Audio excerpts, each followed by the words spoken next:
Folks, we're here to do a little short lecture on sentencing in corrections. There's two basic sentencing structures, and you've maybe seen them on television or heard about them different times. Let me give you the first one is what we call indeterminate, and it's been around for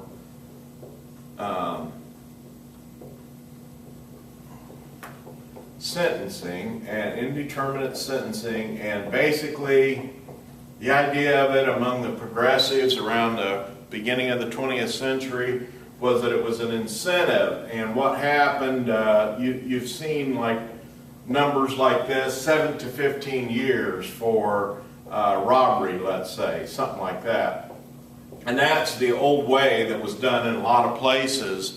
And what it meant was that you had to go through the parole board or the basically prison group that's appointed by the governor to decide if you were eligible for parole. Have you straightened up? Have you changed your ways? Have you improved yourself in any way? And there's a number of things. They look at objective standards like education, things like behavior. I mean, did you behave yourself while you're in prison? And then they would say yes or no. And a lot of people, the first time around, they might get parole pretty easily. Second time, it gets tougher. And third time, it's probably nearly impossible. And so there was a long period of time where this was kind of standard around the country. And you still see it in some states, indeterminate sentencing, where they give you a range of years depending on how well you do. Well, a new standard that came out, but pretty much in the 1970s, is what we call determinate sentencing. Determinate sentencing. And determinate sentencing is what they call truth in sentencing. And so what it means is the victim knows, the offender knows just what he's going to get, okay? So what would happen is instead of 7 to 15 years, they'd give a number like 10 years, okay?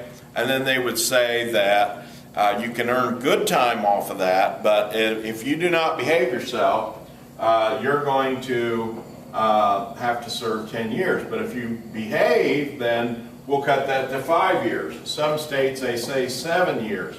It just depends on different jurisdictions. So good time credit is 2 for 1, or some other standard, you know, like 3 for 1, or basically 1 for 1, basically, so you end up getting it done in about 3/4 as much time, so you get a time cut if you behave yourself. So that's the difference between these two standards, and it's one of the main things that varies a lot from state to state, and both sides are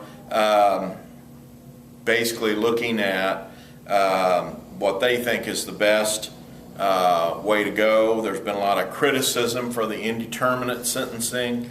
The problem you get into is politics can play a part. If someone says, well, we got to get tough on crime, then the parole board that's appointed by the governor denies all the paroles to make the governor look good. So they've tried to standardize things. Another study that came out that's important on this is that it says that if a person is paroled, they will generally violate parole in 6 months. So some states have actually shortened parole to 1 year because they figure, hey, you know, that's twice as long as what the records show as far as research, that if someone's going to violate, they will violate within 6 months. Some people have also studied this and come up with a figure of sometime in 3 years. So rather than these 5, 6, 7, 8 year paroles that we used to see, a lot of states are going to a shorter parole period to make sure they make this adjustment, and they usually run the parole from 1 to 3 years. Now the problem with that is the judges in a lot of places don't agree with that, so they've created a new approach, and so when they structure the sentence in the first place, they'll say 10 years, do 5, and then 5 years probation. Now, I've even seen cases where they're so stupid that they give them 10 years probation. And I say that because, you know, 10 years is a long time, and even though it doesn't cost as much, basically it does cost something to have a probation officer for that long. And if someone's going to violate, they're going to violate way before that. So putting somebody on probation for like the rest of their life is kind of foolish in my opinion. Now, one of the things that we also know from this is that you know, when we're looking at sentencing, there still is a range of sentences, like 3 to 8, let's say.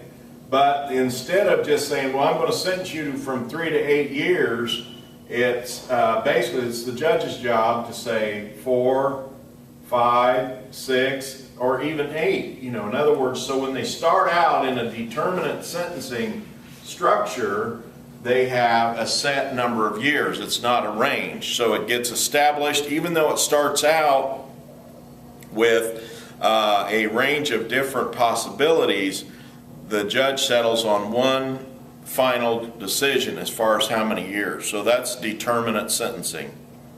Well, different states have come up with different sentencing guidelines. The federal government also has a sentencing guideline since the early 80s. And you know, some of it's been pretty harsh. This has been roundly criticized, especially in the area of the difference between crack and powder cocaine. Okay, and so what's happened is they said that at some point that crack was more dangerous somehow than powder cocaine. And what crack is, it's just boiled down into a rock. Some call it crack, other people call it rock cocaine. So what they do is they take the powder, they boil it down, they kind of cook off a lot of the impurities and stuff like that. And you can carry it around in your pocket in a little tiny rock, about like a used piece of chewing gum.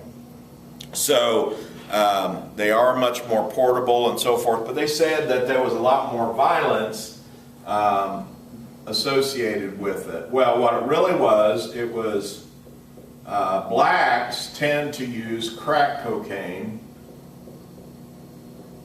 and the rich white people tend to be into powdered cocaine, and they snort it up through a straw like you see in the movies. So basically, there was a sentencing disparity right there on use of cocaine. And it, you know, here's the thing about cocaine that always cracks me up. Edgar Allan Poe wrote most of his really great stories while he was under the influence of cocaine, sometimes even heroin. Drugs were perfectly legal. All kind of drugs were legal until 1930. And then because they said, well, this abolition thing with beer isn't going to work anymore and alcohol, we're going to lift the, you know, the prohibition on beer and alcohol, but yet we're going to attach some new rules to the use of drugs. Now, in 1930, you could walk into any drugstore, buy any kind of drug you want over the counter, cocaine, anything like that. But they have a thing called the Harrison Act that came into effect in the 30s and basically said everything that we think of today as drugs, the marijuana, cocaine, heroin, all of a sudden now these are illegal. And so most of the rise that we've seen in crime has been in the 60s. There was this mind opening period of time where people wanted to use drugs and so forth, but they had made drugs illegal. And so all of a sudden prisons started piling up with people with drug offenses. Or the other part of this, that if you talk to anybody that has any experience with drugs, as far as police or counselors or anyone like that, a lot of theft and a lot of burglaries and so forth are committed in order to get goods or money in order to buy drugs. So drugs are tangled up in the criminal justice system at all levels, and it's really strange. We kind of created this monster in order to keep the FBI happy in the 1930s, because they went to Congress and said, J. Edgar Hoover, well, we're not going to have anything to do if you do away with prohibition on beer and liquor, so we got to prohibit something, so we'll have something to do. And that's really basically what happened. And so what we're looking at is that even though we have these sentencing guidelines, they can be pretty unfair racially, just because of the cultural habits of certain people. Other things in terms of aggravating and mitigating circumstances, the court does have some basic discretion, but discretion has been very much narrowed by a number of states and by the federal government. Another thing to keep in mind too is that mandatory sentencing now has come into play for gun crimes. Also this 3 strikes you're out situation. There's a couple cases out of California. One, the guy stole like a videotape after he had 2 prior felonies, and so they basically sentenced him to life in prison for stealing a videotape, but that's because he had 2 prior felonies. A second case was a guy stole 2 golf clubs after having a couple prior felonies, and so he got life too in California. And California is nearly bankrupt, and I happen to believe that a big part of that is the heavy-duty sentences they're giving. One of the discussions here in discussion 1 that I was talking about, which was earlier than when you'll see this, but when we talk about Victor Hugo and he's saying every time we open a school we close a prison, I think he meant, for one thing, that you can either have schools or you can have prisons, but as taxpayers you can't afford to have both. So which is the more productive use of our money? Well, PSI reports is something that came along in the 70s and 80s, and this is pre-sentence investigation, or PSI. Okay, so we're going to put both of them up here so you can see them. PSI, basically what that involves, the probation officer goes out, talks to the neighbors, talks to the victim, interviews the defendant, and tries to draw this all together, talks about the childhood of the offender, the parents, was he in a broken home, was he beaten as a child, was he abused as a child, and so a number of these different things. Also, they use testing methods sometimes. We have what we call the MMPI, which is the Minnesota Multiphasic Personality Index. There's also risk assessment that goes into this. Risk assessment, this is very big, and there's a number of different tests out there that they try to do to decide whether or not this defendant has a high probability of reoffending. This all gets contained in there. In addition to victim interviews, the victim can come to court and make comments. Now, in some states, the pre-sentence investigation report is required in every felony. There has to be a PSI. So, what that means is that the person does not get sentenced until 30 days after he is convicted.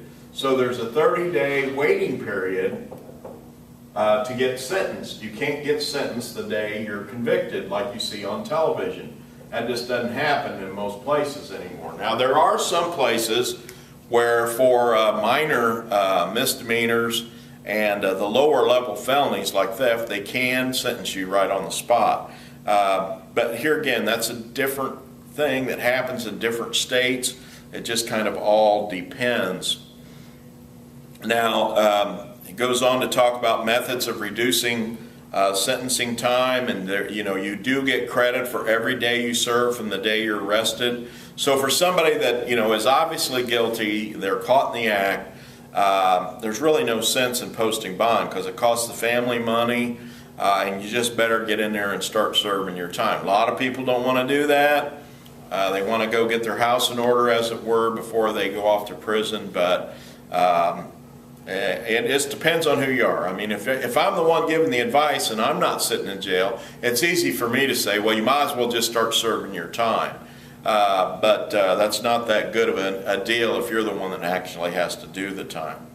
Well, hey, we're going to come back, talk about civil commitment of sexual predators and a couple other things, but we're going to call a halt to this because we don't want to make these more than about 15 minutes long. So we'll come back with a part 2 to this and talk about a couple of other points here and then move on into the final pages of this section. So I'll be right back with another video here in just a few minutes. Thank you.